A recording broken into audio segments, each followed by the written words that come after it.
నన్ను కన్న తల్లిదండ్రులకు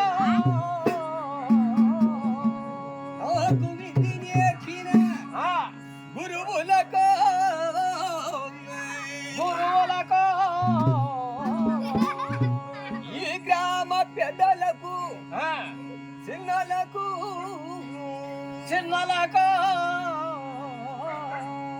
ఈ గ్రామ గురువులకు గురు బిడ్డలకు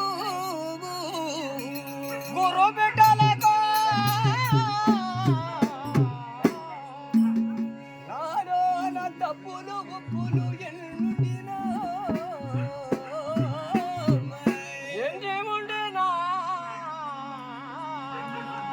ఈ బిడ్డలాగా నన్ను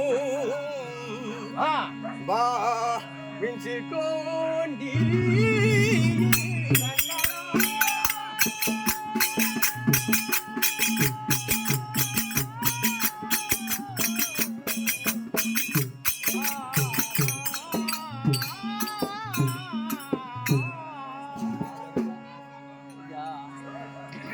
అయ్యా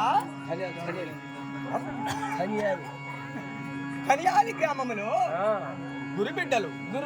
గురువులు అవును అందరూ శుభోజీవులు చేకూరాలని అవును ఆయన ఆరోగ్యాలు కలిగి శుభ సంతోషాలతో చల్లగా శాంతిగా వరదల్లాలని కోరుకుంటున్నాను. అవును ఎందుకు స్వామి గురువులు అవును ఆ యొక్క వీర సద్గురు సేవ చేసే మహానుభావులు ఎంతో మంది ఉన్నారు.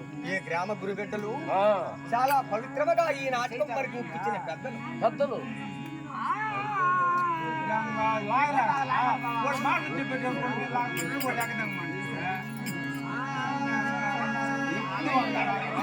చెంచమ్మ గారు అయ్యా చెంచమ్మ గారు గారు ఇంకా ఉండబడ్డవారు మా యొక్క గురుబిడ్డలు అందరూ ఏకీభవించి ఈ యొక్క దేవరహస్యాన్ని వినగోరాలని ఈ యొక్క రహస్యమును చక్కగా వినగలగరని నా యొక్క మనవి కావున కాదులు అలాగనే మహాత్మా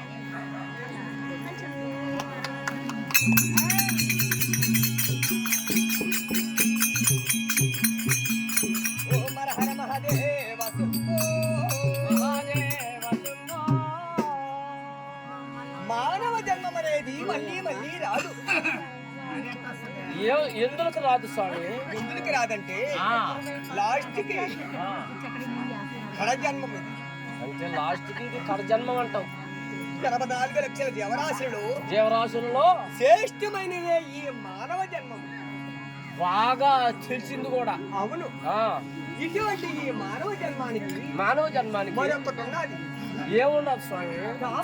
కామము లోభము మదమాశ్చర్యాలు కలిగిన శరీరం ఇది. అంటే మదమాత్స్యముతో కలిగిన శరీరం ఇది. అవును. దీనికి చిన్న పెద్ద గురువు దైవము ఏమీ ప్రారంభించదు. అంటే శరీరంలో కామక్రోధాలు నిండిపోయి కృతముగా ఉన్నాయి. అవును. కావున ఇవన్నీ వ్యర్థమే. ఇవన్నీ అర్థం అంటావు? అవును. అర్థమా?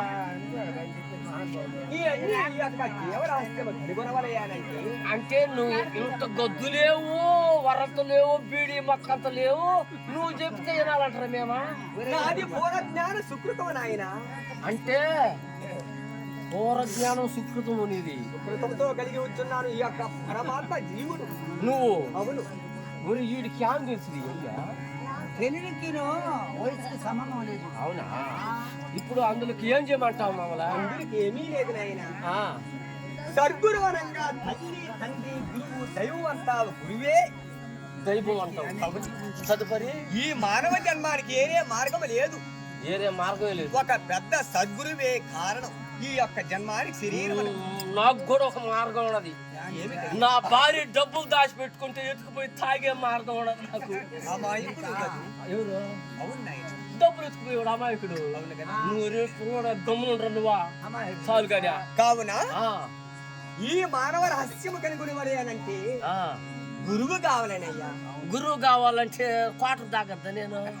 అరే పాటలే చెప్తాడు. సరే మహాత్మా. కావున ఒక గురువు చెంత చేరి. ఇప్పుడు నువ్వు అక్కడ గురువు చెంతకు పోవాలి. అవును. ఒక సద్గురువు చెంత చేరి ఈ యొక్క మానవ రహస్యము ఈ దేవ రహస్యమేదో కనుగొనవలే. కావున గురువునే పూజించే భాగ్యము కలిగించి పరమాత్మలారా. హరోహర హరోహర.